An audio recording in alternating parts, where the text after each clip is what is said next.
dream again. We are the emissaries from the void. Hello, welcome back to Emissaries from the Void. I'm Ari. And I'm Tristan. And Ari, are you human? Of course I am. Are you though? Stares at mask on the wall. Okay, so this is a movie that my wife insisted that we watch. My wife. I have seen it before with her. It is free on YouTube, although it's a little hard to find because the name is Stitch, and if you search for Stitch movie, all you will Ohano get means family. Exactly. No, wait, I'm sorry. We didn't watch Stitch, the Disney classic about family and coming together. No. Could have sworn that that's what we watched. Nor did we watch the live action Disney movie about abandoning family and living apart. No, we watched Stitch, a horror movie from... about torturing your family in your dying brain. I guess. Spoiler alerts this is a for this. Fucking weird one and also kind of bad. I'm sorry, Kitty, but this movie was garbage. I didn't even That's like... why she wanted I us didn't to even watch like it from a so bad it's good perspective, Okay. and I normally love that shit. She rewatched it recently just to like hate watch it. Okay, we're on the same page then, because I felt the same way. Honestly, like, this was just a couple of ticks below when her and I went to go see Trapped, the M. Night Shyamalan film, in the theaters together. Because we were like, oh, we'll go see this bad movie and go enjoy it together. And we hate watched the fuck out of that movie.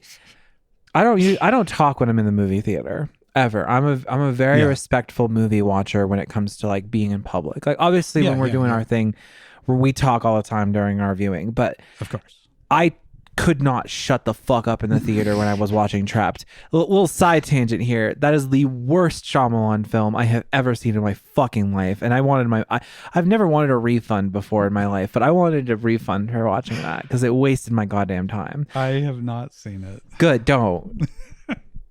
Okay, let's talk about Stitch. Do we have to? It's from 2014 or maybe 2015. Different things say different things. Yeah. It may have been like released originally and then had like a re-release because a lot of times with these low budget indie productions, they have multiple releases. Yeah. So yeah. This wasn't doing the film circuit at fucking Sundance, but no. It is a micro budget film that really swings for the fences, trying to be very surreal and expressionist. Misses. They swung for the fences and threw the fucking bat. And hit us in the fucking eye. God. It's showing a little bit of the behind the scenes here. We just recorded our liminal for Midnight Special. And like Midnight Special, this film has too many things that it's trying to simultaneously be and somehow manages to not succeed at any of them. But unlike Midnight Special, where the strength of the character writing holds that film, this fucking movie doesn't have anything going for it. So you know what? I'm going to do you this dirty. Tristan, tell me what the fuck this movie was about. Grief, I guess. Was it though? About grief and about a split consciousness and what even is consciousness.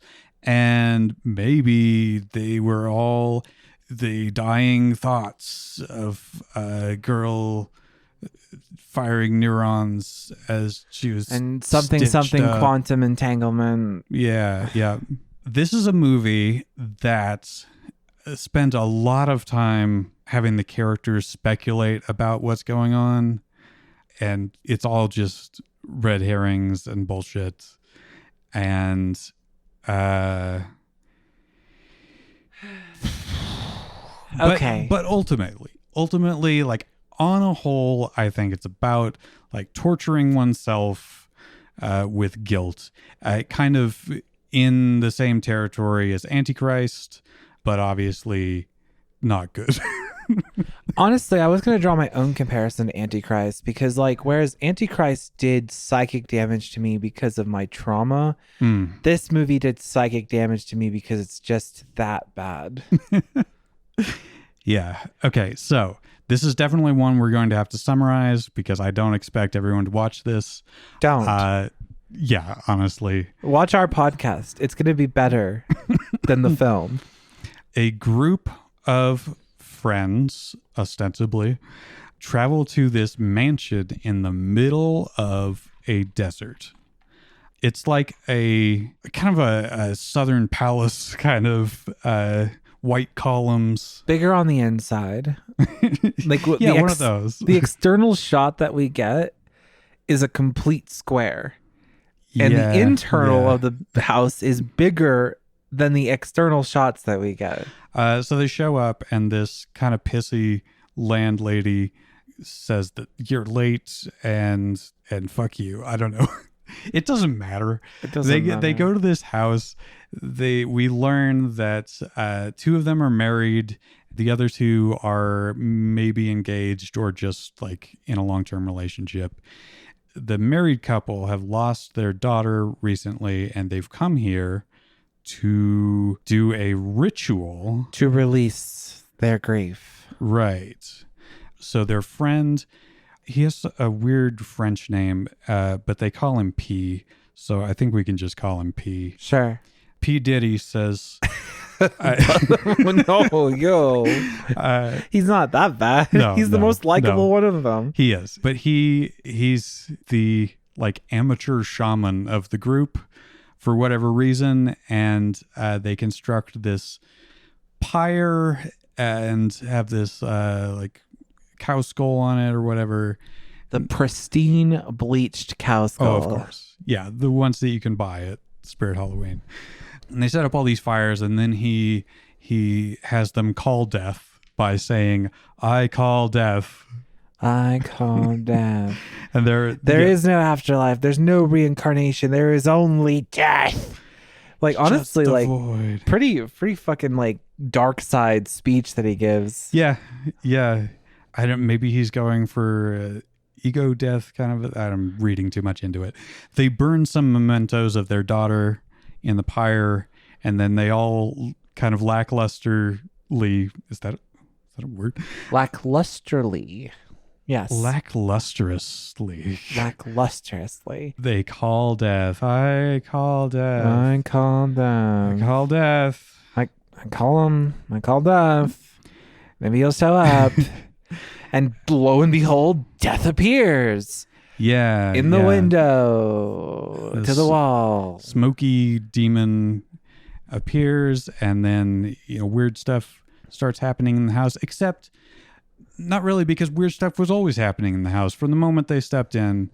So it's not like the ritual really did anything. There's a weird door in the basement that sometimes has a violet light shown upon it.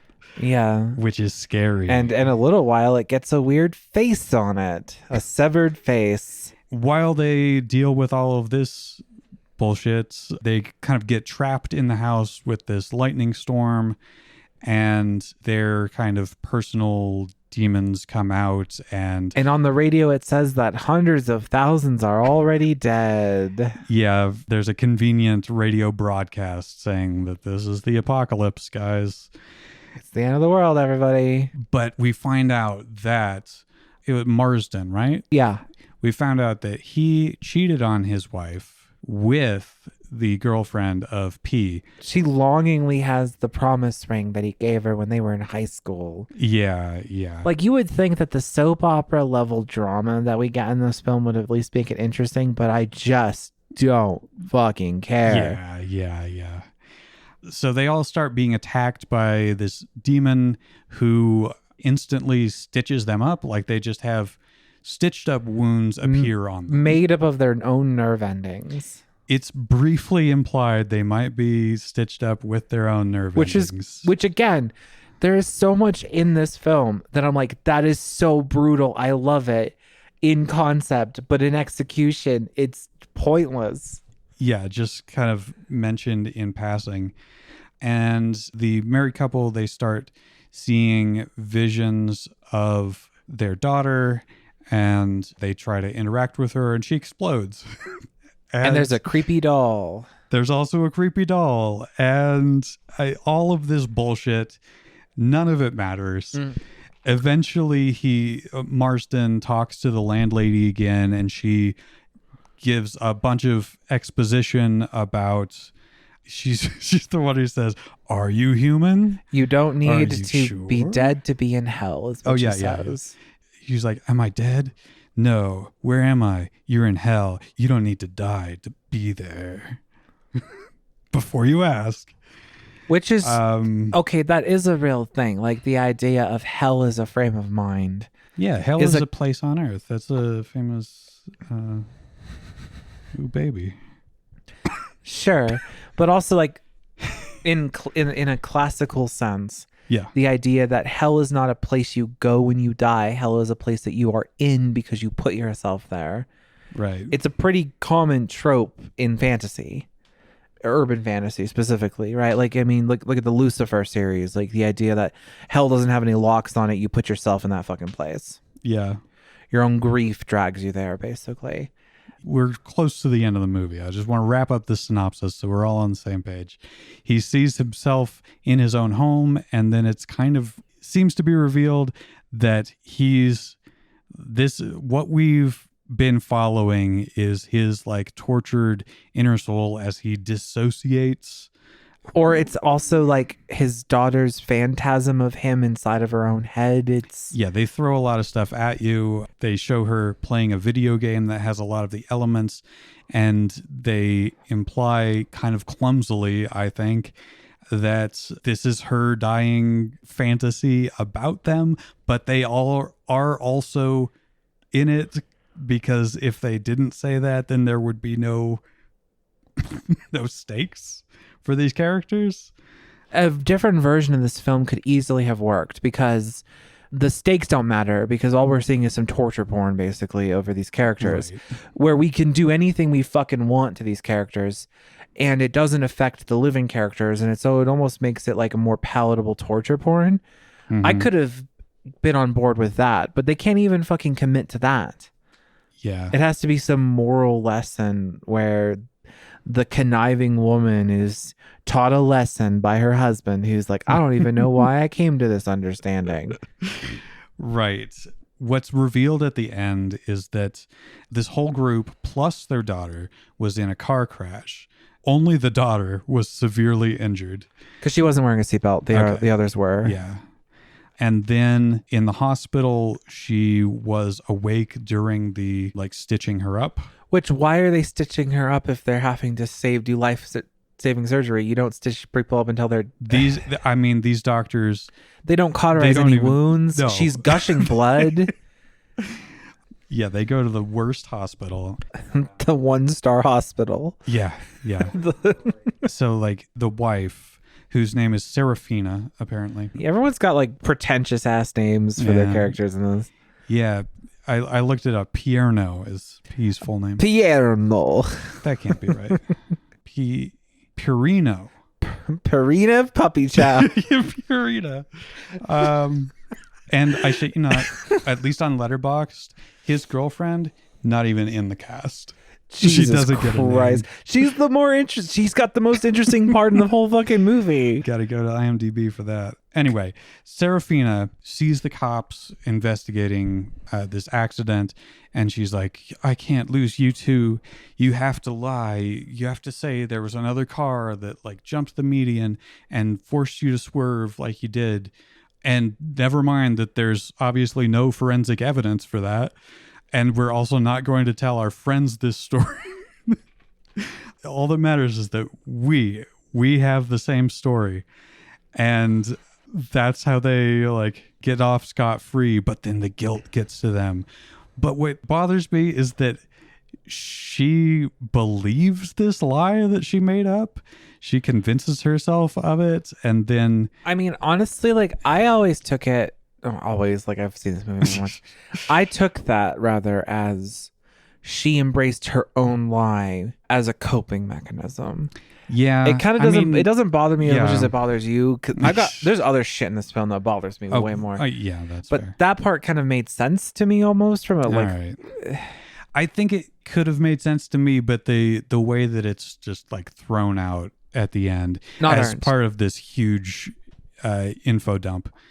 But regardless, the climax of the movie is Marsden coming to the realization that they have to face their guilt and they have to admit their culpability in their daughter's death. And she doesn't want to. Serafina can't face it. She specifically says, no, we just need to go home. Do more drugs. They show the table. They have like 6 different kinds of drugs and alcohol on it.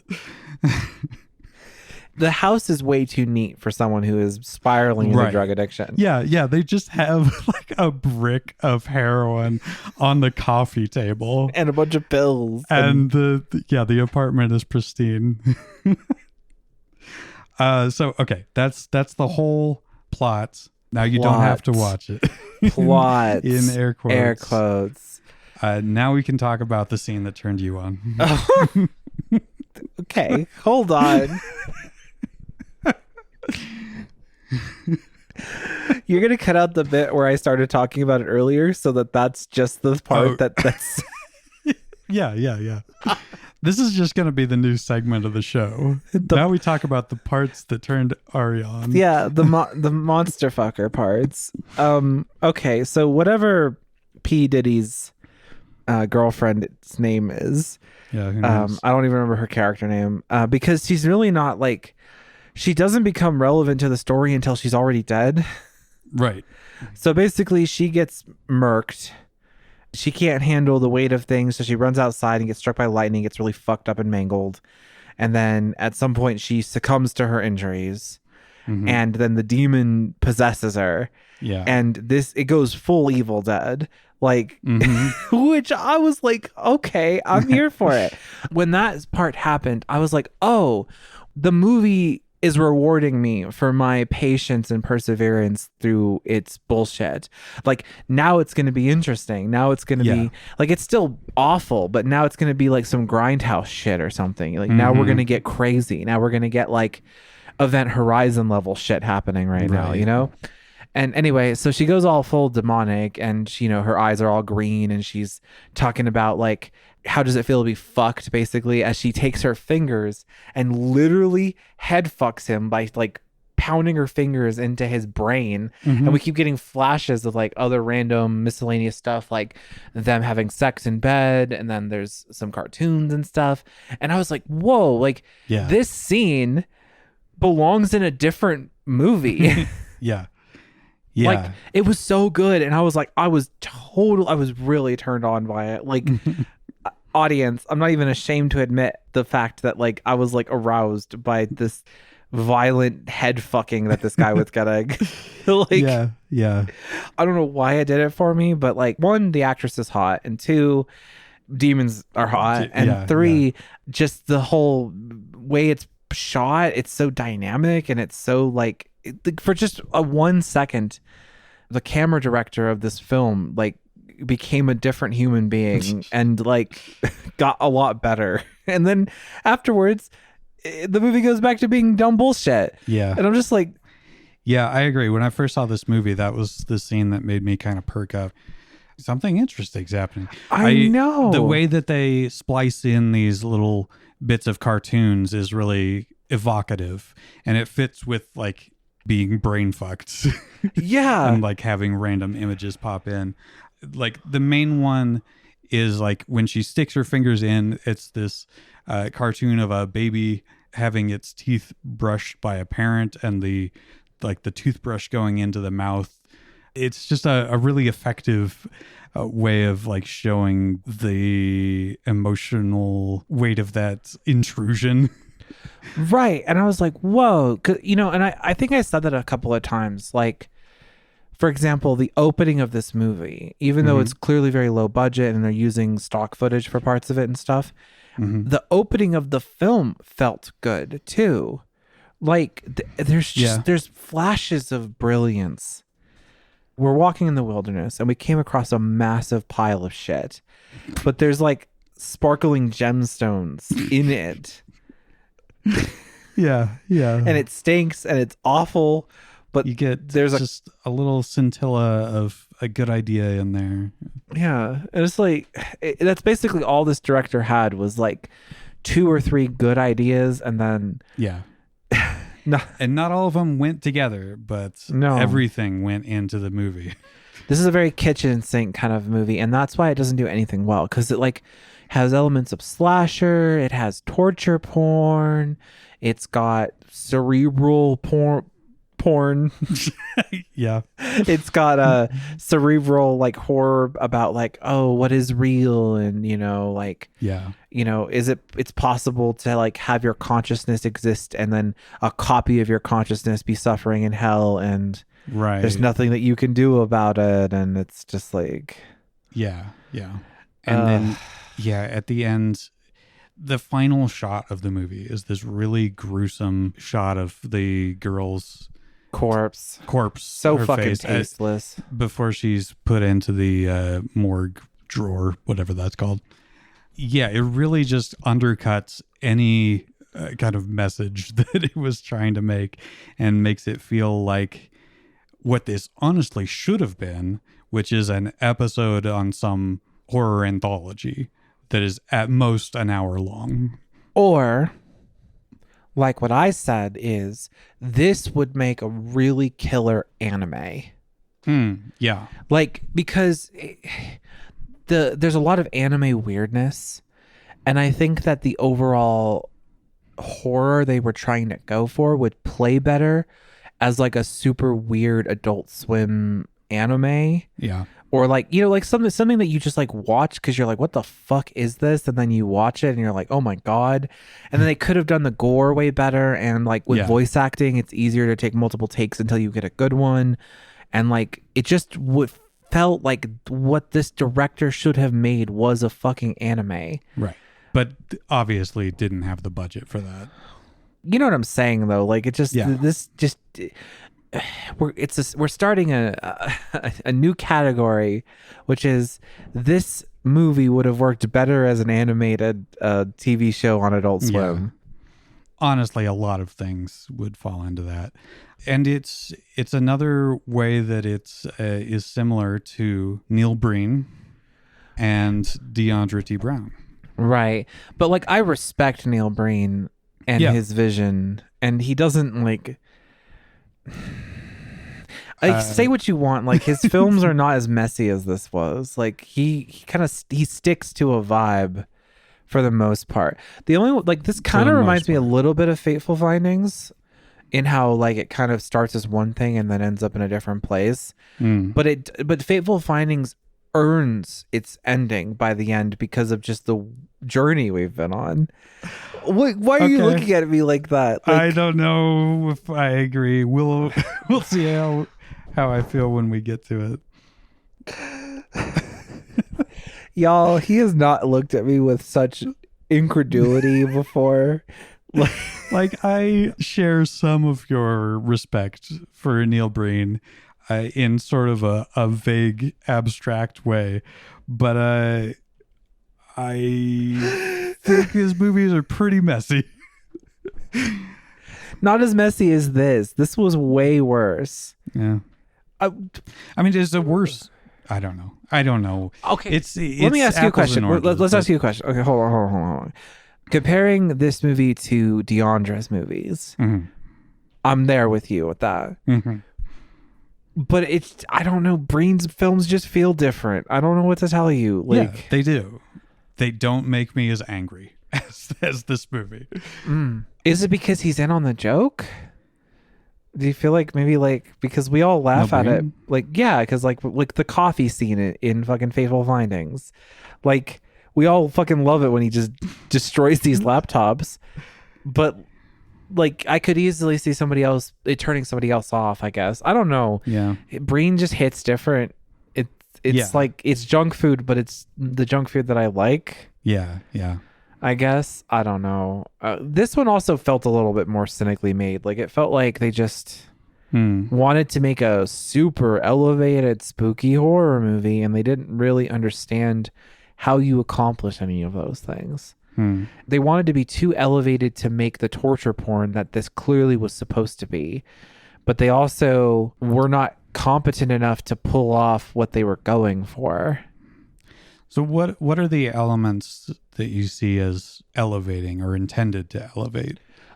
Basically the fucking monologue about quantum entanglement and not needing to be dead to be in hell, and like all of this shit did not need to exist, because basically what we could have done is have these characters suffering, and they keep trying to come up with solutions on how to get out of this situation, but then like we just kind of have them like hooked up Hellraiser style with a bunch of chains and stuff by the end, and they're all covered in stitches, and then we just pan out and we just see her corpse, and then that's how the film ends with no explanation.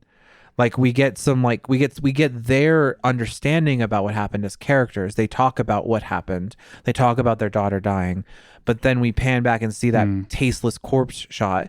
And if the movie had just embraced it being that, I would respect it more, because then it would have been like, wow, that was fucked up, and that was kind of like horrifying, and it leaves you with a lot of questions. Whiplash. Yeah. Or they just embrace that, like, you know, it's a film about like ascending your trauma, and they just abandon the stitchy elements. Yeah. And they just be like, these characters are stuck in this house and they can't leave, and they are tearing themselves apart. Like if the whole movie had just been the demonic head fucking stuff happening, or it had been the like, we're gonna argue about the fact that you fucked my wife. Yeah. I would have preferred the torture porn version of that film, or if we had gotten more time to care about the characters' interpersonal drama. If the writing was better, that we had any inkling of care about. They could even keep the same title, because it could have been like the doll that they pick up could have like been coming unseamed or something, like as they are fighting with each other and tearing each other apart, this doll falls apart. But then again, like how the fuck does this girl know these things? Right. I forgot to mention the doll comes back after they put it into the fire. And it's mutilated. And it's mutilated. It has a bunch of stitches on it. And also sometimes it moves, but it doesn't actually do like anything. They watched Annabelle and they're like, ooh, we got to do that. When I say that this movie was cynically made, I mean that like I can see that they watched a bunch of horror films and they just tried to do what those horror films did without understanding why that stuff works in those movies. Like I'm not a fan of the Conjuring series, which Annabelle is part of, but I'm also like, I can respect that at least they know what they're doing for the type of film that they're going for. They are well made for what they are trying to achieve. It's just not my flavor of horror that I like. But at the same time, like they watched that and said, we got to have a creepy doll in our film. There's no narrative reason for it. Yeah. Except that the doll vaguely resembles how the girl looks when we get a vision of what she looks like in her mutilated corpse. Right. Yeah. And if you try to like apply it to any of the explanations they give at the end, there's no like clear way that it fits in. See if you agree with us. This movie was made in reverse. They seem to have had a conclusion in their mind, that final shot. Of a mangled corpse looking the way it does. And then they were like, what could we make to lead up to this shot? I think they probably had the idea of, this is her dying thoughts. That's the twitch. That's the twist that we're beginning with. The twitch. That's the twitch. The twitch. And then they're like, okay, but if we make this whole movie and it's essentially all just a dream at the end, that doesn't feel right. Which even with their half-hearted resolution, it's still just all a dream at the end. So we have to throw in this like dialogue where, yes, it is a dream, but also real, because your consciousness is projected into this dream, maybe? And it's like, okay, in a vacuum, I like the idea of like quantum multiversal hell. but you have to explore that throughout the film. Another alternative version of this film is we see the characters, they go through the whole event, they get fucked up and obliterated, and it ends up like a Hellraiser situation. And then we cut and they're in the car again, arriving at the house again, and we get it again. Just the whole movie? Well, not the whole movie, but like, you know, like just like we see that it's repeating itself, and they're in hell. They are being tortured by this constant torment that they're putting themselves through. That would have been a more interesting version, and then it would have stretched this idea that they had to fill a feature-length film. We go through the scenario once, and that's half the movie, and then we go through it again, and it's like a quarter of the remaining runtime, and then we get a flash where we just see it like happening over and over and over again, and they keep like ending up in the same situation again. And then that's when the lady shows up, the fucking realtor lady shows up at the end, and she's like, yeah, you're in hell, ha ha ha. Like, yeah, you know, or just have the characters be in hell. What is the fucking fear? Why do we have to have the characters still be alive? You know what I mean? Like, if you wanted the characters to be tortured in hell, just have them be in hell. What? They didn't need any of that. They could have just had the characters be in hell. Then it's not saying anything about grief and guilt. Yeah, it is, because then the characters escape hell, or one of the characters escapes hell by letting go of his grave, which is what she tells him to do, and he surrenders and goes through the door. Instead, they just waste time with a bunch of filler. Can't even call it filler, because the whole movie is filler.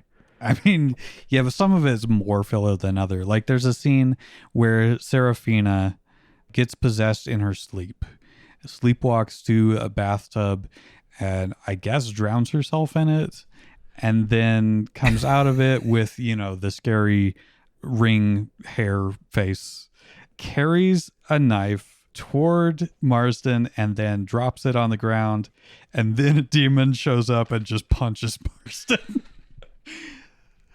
Like, what the fuck was any of that?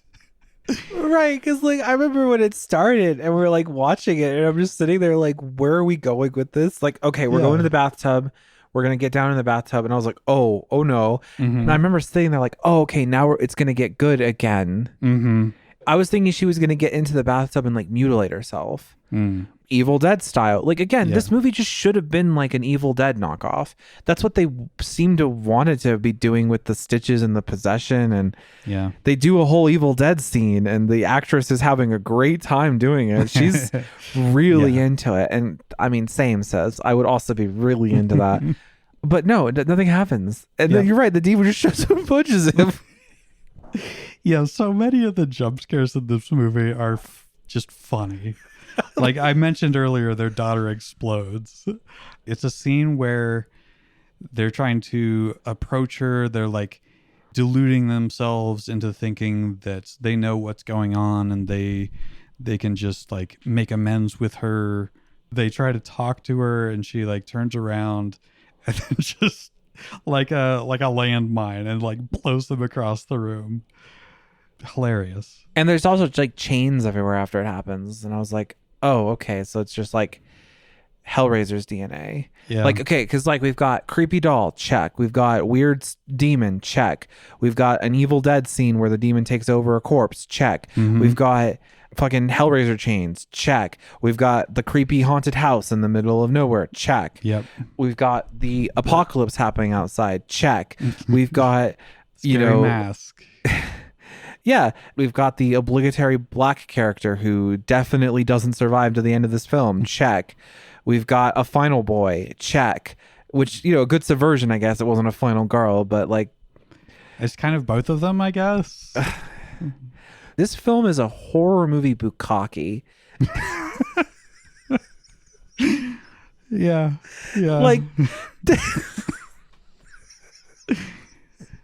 It's like Cabin in the Woods if they didn't just pick one of the events. It was just like all of them activate.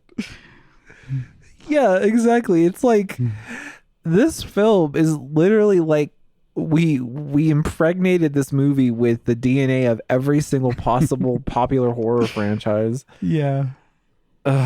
It's even got a little bit of Jason Voorhees and the fucking mask obsession. Yeah. Just a little touch, like a little kick of it. Like, Yeah. this film is practically bursting at the seams of just like references to other horror movies, and which pisses me off because it makes me just want to go watch those other horror movies. Yeah. Like, I've got a Shudder subscription. I'll just go watch the other horror movies that it keeps referencing. Because it's not saying anything with the references. It's Right. just, remember that thing? The difference between a reference and a homage, word, is that when you pay homage, you do something narratively with your reference. Right. Like, if I were to make a story and I wanted to do pay homage to Star Wars, I better fucking have a justification for the reference that I'm doing. Right. Because everyone's gonna be like, oh, it's like Star Wars. But like, if I'm doing it like to pay respect, I'm like, I'm writing a space opera and I know Star Wars is the popular space opera, so I'm gonna just do a little wink and a nod to the audience, like, yes, I understand, I'm doing something done before. Like, that's people find that tasteful usually, and they're like, oh, okay, yeah, we all laugh about it and we move on with the film.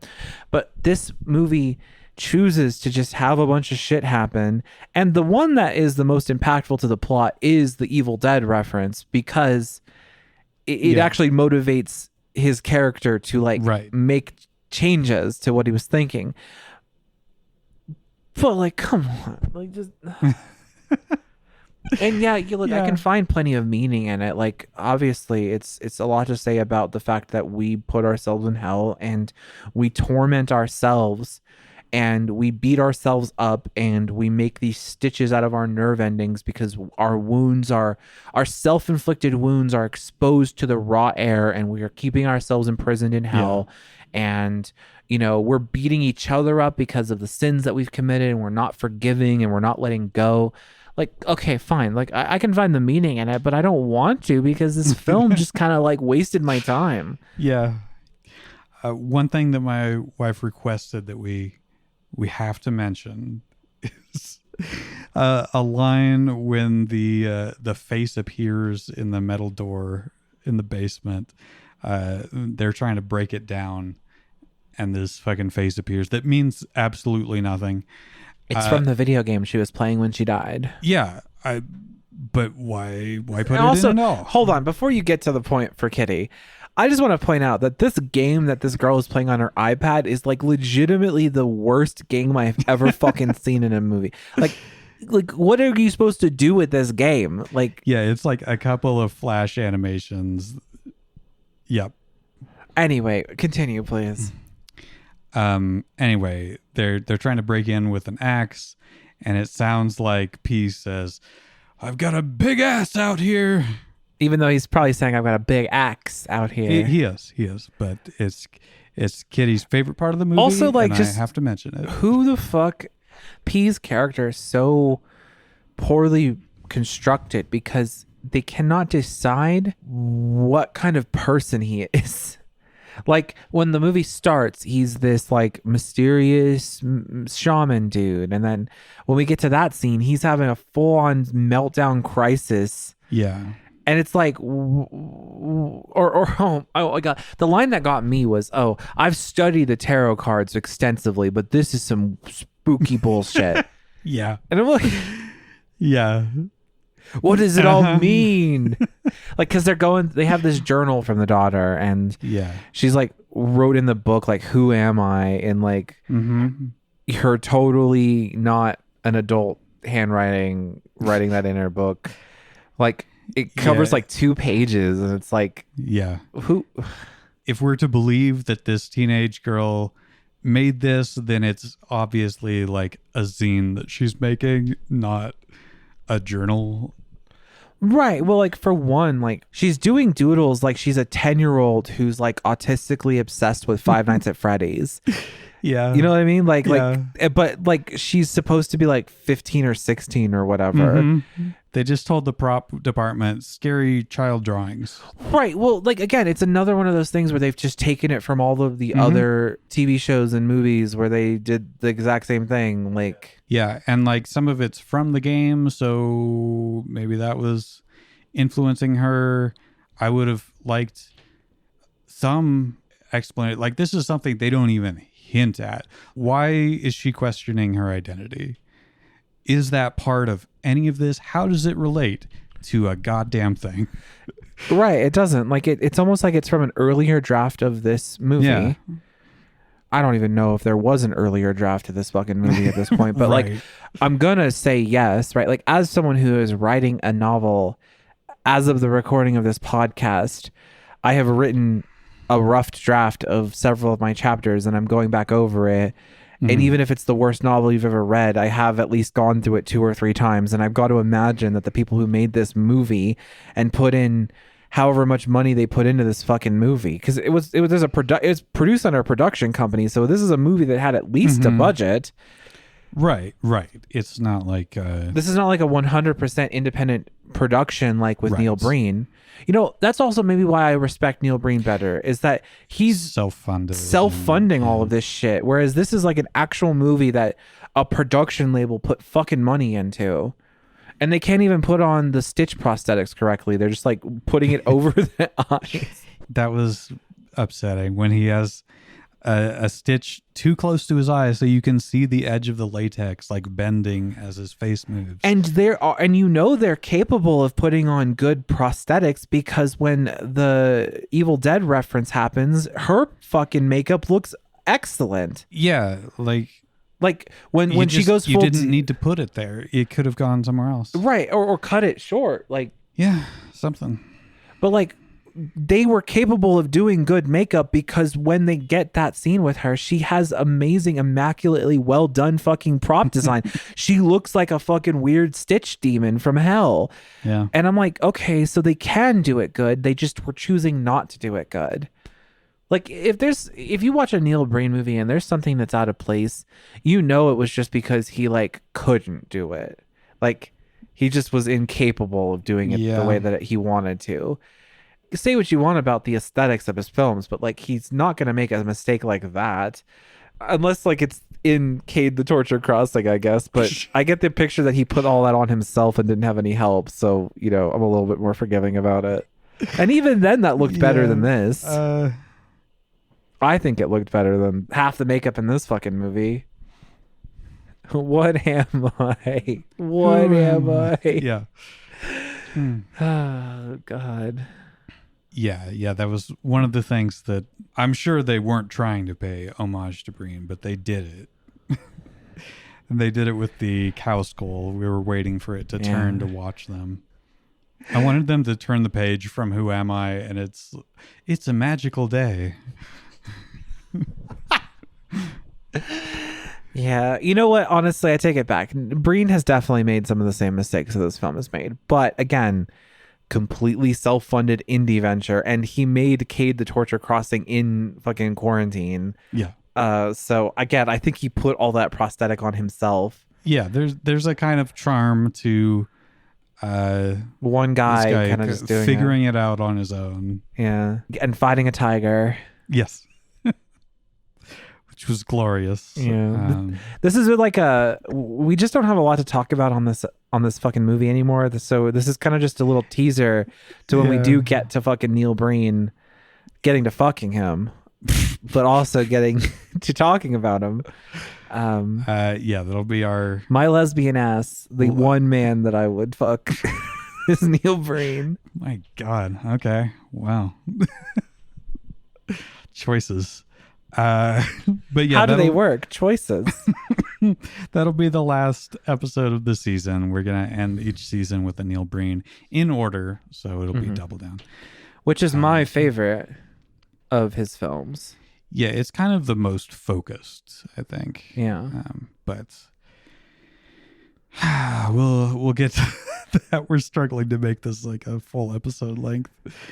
Okay, well let's just kind of pull it all together. As a whole, what do we think thematically this film is saying as a whole? Is it just about grief, or is there anything else here that we can just fucking mine?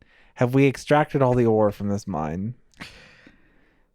I'm gonna take that as a yes.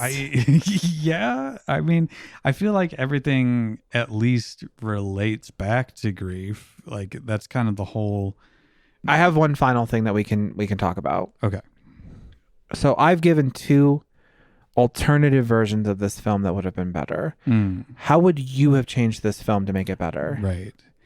I guess let's just start with where we assumed they started with, like, okay, this is a dying girl's thoughts as she's essentially tortured by these completely incompetent doctors. She's imagining her family being tortured for getting her killed. I don't know if I don't know if how to save that, honestly. I'm more interested in the like dissociation of like going about his daily life, but inside he's being tortured. Okay, so from Dante's Inferno, there's a line when Dante gets to the final layer of hell where betrayal is. And it says that when you commit betrayal, your soul is immediately sent to hell and you're replaced by an imp. So if you commit betrayal for any reason in Dante's Inferno, you are immediately sent to hell. Your soul is, and your body lives out the rest of its days possessed by a demon. So maybe we could do something with that. Yeah, no, that makes sense. And then I feel like you still have to kind of have the realization that the like hell version of his soul has that he is in hell, and that his, I don't know, is there a redemption for him? Is he able to like come back? Because he didn't really commit betrayal necessarily, but like we could play along the lines of like maybe there's this shared mental landscape that everybody kind of connects to, like on a psychic plane. You know, fucking I Saw a TV Glow style. There's a psychic plane that we can connect with, and when we are stricken with so much grief, we put ourselves in hell. Our soul is sent to this plane and tormented, and the only way to like regain ourselves is for our soul to like forgive itself. And then you could still have it be like it's like he clicks back to consciousness and realizes that all these drugs and alcohol he's burying himself with are not good, and you know they shouldn't be doing that. But we don't get any context of like an external situation. We just kind of see the mess, like maybe his house is a mess and it's all his drugs and alcohol, and then he kind of just wakes up to it because his soul has managed to work its way through the grief and like forgive himself and get rid of the like cheating drama because that doesn't relate to the accident in any way that makes sense. Like, this is something I just realized. He's supposed to have had this affair where he impregnates P's wife after the accident. This was like because of his guilt. But if it's in the like, is his daughter imagining? That's what I'm meaning. Like it doesn't make. But when I said like, how the fuck does she know any of this stuff? Yeah. Or is she making it up? Because if she's making it up, like, girl, death was a fucking reward for you. Like death was the better option if you were gonna live up your life that fucked up already. You're 15 years old and you're already imagining these intricate cheating scandals between your parents and their best friends. Like, yeah. Maybe that was a mechanic of the video game that we didn't get to see. Yeah. Don't let the iPad parent your kids. Something along those lines where they're torturing themselves. You could even leave it on a cynical note because like he wakes up and realizes, but then he goes over to his wife and realizes that she's not yet. Yeah. Like she's she's still in hell. She's still stuck. Like he know, like, and maybe have him know that, and then that's how the film ends, with that kind of like sour note of like, you overcame your grief, but you can't help necessarily someone else overcome their grief if they're not willing to. Or like he's just getting out of it, and he tries to pull her out, but she drags him back. Oh, that would be really good. Yeah. And it starts all over again. I like that. See, that makes you think. And you could have done it with the same budget, same actors, same situation. You wouldn't have had to change much about the actual like aesthetics, and it would have been a much more cohesive plot. Yeah. Just at least trash the house. Like, yeah, that was weird. Like, they're just very going about their business doing these drugs. Just doing some heroin. Let me take a swig from this immaculate bottle of whiskey that we didn't just dump out half of it off screen before putting it on the camera. Exactly. And then I'm going to dust mop the hardwood. All right. Let's just do our closing. Yeah. So what was one thing you liked and one thing you disliked about Stitch? Well, I mean, immediately I liked the Evil Dead stuff. Yeah. Hot as fuck. And I wanted more of that. Honestly, after you went home, after we watched the movie, I just watched Evil Dead Rise again. Oh, yeah. If I had to pick one thing that I really disliked about this film, it was just that it didn't commit to anything. Yeah. Like, I can like a garbage movie. I can respect a midnight movie with some serious garbage, like we're about to take it out to the fucking landfill garbage, if they just commit to their fucking idea. Like Evil Toys, for example, is I don't know if you've ever seen, or is it Demonic Toys? I forget what it's called. I think it's called Demonic Toys. It's stupid as fuck. This is the dumbest horror movie ever, but they committed to their bit, and I respect them for it. This film, I'm like, for one, it shouldn't be called Stitch, because the Stitches don't play any fucking real role in the actual story. Like, on a narrative level, the Stitches don't mean anything. They're just aesthetically there to torture the characters. I don't even know what it would be called. What would you have titled this movie? I call death. Even thinking about that's underwhelming. Oh my God. Anyway, what is one thing that you liked and one thing that you didn't like, Tristan? I feel like I go for this a lot, but I did like some of the acting. Marsden's actor, let me look up his name. He was decent. What did I say? Purino? Purina Puppy Chow. Yeah. He was pretty good. You know, they're working with a bad script, but you can see them. Like, they were both putting themselves into it. Two sides of the scale in terms of good B movie acting. Marsden's actor was playing the straight man role like really well, like kind of that gruff, stoic final boy. He's the final boy, so like he did that well. And P's actor was like on the other fucking side of like super hammy, played up, having a good time. That like, and so both of them did a good job, but they were on the opposite ends of the spectrum, I think. So Marsden's actor was Edward Furlong. Purino was Lawrence Mason, and Shirley Brenner was apparently Colleen, his girlfriend, and she was at least good as like in the demon possessed form. The rest of the time, not so much. And then the landlady, she had kind of a gravitas. Oh, is this Edward Furlong, John Connor from Judgment Day? Oh, yeah. I think I looked that up. He's always been John Connor, like throughout the movies. He was young John Connor, and then he like came back for one of the later ones. Yeah, I forgot about that. As soon as you said his name, I remember. I was like, why does that name sound so familiar? Oh my God.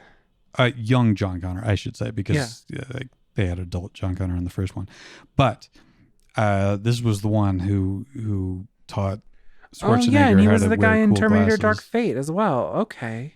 Yeah, so some decent acting to kind of cling to. I think we also kind of both liked the ritual scene, aside from the lackluster.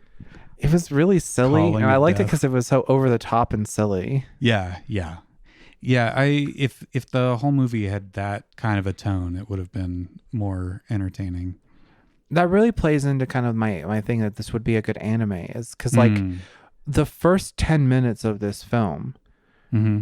have very interesting visuals, like the house alone in the desert being hit with all the wind, and it's like they're driving across the sand. Like, how did they get here? Like, which is the point, because we're supposed to be like, what the fuck is happening?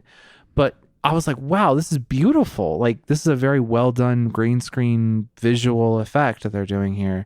They got the good stock footage. Yeah, well, they did all the good shit in the first 15 minutes of this film. Yeah. And then the one scene with the head fucking. Yeah. And then, I don't know. But, like, again, very beautiful at the start. And then the ritual scene, I'm like, it's like standing like 25 meters up in the air. And it's, yeah. Very exaggerated. Yeah. All right, what's one thing you didn't like? You got to pick one. That's the real challenge with this film, is you had to pick one. We didn't even talk about like the day for night that they try to do. There's a scene where they try to escape the house by like just walking, and they walk for about 20 minutes and get tired, and then there's this big solar eclipse, and that's when the lightning storm starts, and the game master's pissed off and needs their players to go back to the fucking house. Exactly. Yeah, it really reminded me of, I'm trying to remember which Deandra movie has the really egregious day for night, but Plum. Yeah, I mean, there's probably several of them, but I remember it most from Plum. Yeah. Which is the one Deandra movie we are not doing for this podcast ever. I refuse. Anyway, I will not elaborate further. Yeah, I mean, just the rambling nature. Yeah, like this film script was written between lines of coke as a stream of consciousness. Yeah. Like this was like a Beat Generation script. Like this was like Jack Kerouac's On the Road, but like all the horror, like we binge watched horror movies and then we did some cocaine and wrote a fucking movie script. That's what happened here. Yeah, there's so much we didn't talk about because it's so forgettable, because none of it matters at all. There's a scene where they watch some sparkles fly around the sky, and he's like, "It's ball lightning." Yeah, I know. I fucking lost it. Like, okay, why? It's not going anywhere. Like, okay, the thunderstorm represents or firing neurons or whatever. But what is ball lightning in that? It's nothing. It's nothing. It's fucking nothing. It's nothing. This movie is the horror movie equivalent of the Men in Black Neuralizer. It just wipes your mind. Yeah, until we sat down to start talking about it, I had not thought about this film. Yeah. It's not one that'll stick with you, except to be like angry at like wasting your time. Yeah, and it just makes me want to go watch a better horror movie. Yeah. All right. Well, this is the Emissaries from the Void telling you to go watch a better horror movie. Yeah. Instead of watching this movie, go watch any of the Evil Deads. Go watch any of the Hellraiser movies, even the bad ones. Go watch any Nightmare Before Christmas. Oh my god, Nightmare on Elm Street. Yeah. Go watch Nightmare Before Christmas too. It's a good movie. But Nightmare on Elm Street. Go watch fucking Chucky. If you're into it, go watch the fucking Conjuring or Annabelle, because this movie heavily tries to reference those films. Right. Yeah. And if you want something like more cerebral and you have the stomach for it, maybe Antichrist. Yeah, absolutely. Honestly, I cannot believe the words are coming out of my mouth, but I would prefer you watch Antichrist instead of this movie. Yeah. Or what's that one where they go into the serial killer's head? With the I'm not tech, sure. they like have that technology to project you into someone else's mind, and they go into it. Cell.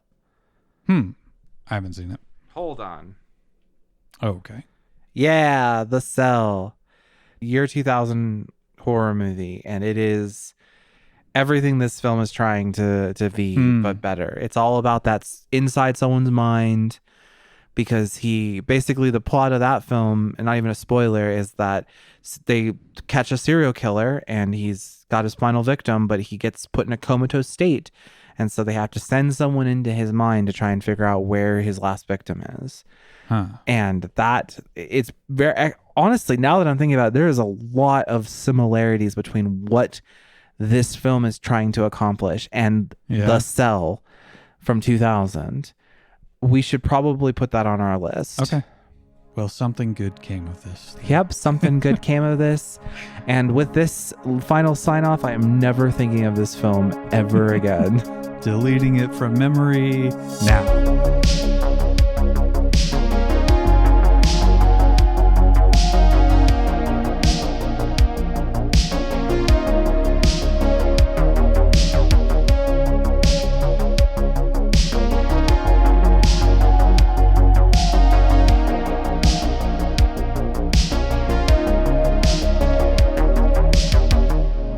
This has been Emissaries from the Void with Ari Stell Hawthorne and myself, Tristan Bowersox. New episodes will be released every other week with short bonus content we're calling liminals in the off weeks. The intro music is Now I Hear Little Dreams by Captive Portal, and the outro music is Arcadia by White Bat Audio. You can find us on Blue Sky at Void Emissaries, and remember that's single M double S. You can find Ari as Obscurity on most platforms and me on Blue Sky and Letterboxd as TB McQueen. The latter is where you will find our watch list and suggest movies you'd like to hear us dissect. You can also email us at emissariesfromthevoid@outlook.com to give feedback, alternate takes on the movies we've discussed, questions, suggestions, etc. Emissaries from the Void is a Void Opal podcast produced by TB McQueen Creative. For something completely different, listen to my other podcast, Fan Fiction Theater.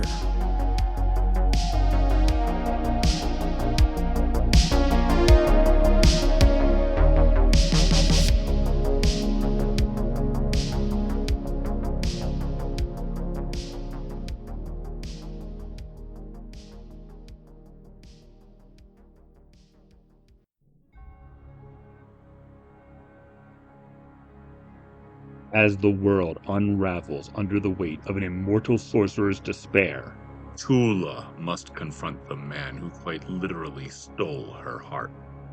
along with a cunning demon bound to her by desperate choices, she journeys through a land scarred by destruction, seeking to be made whole again before darkness consumes everything.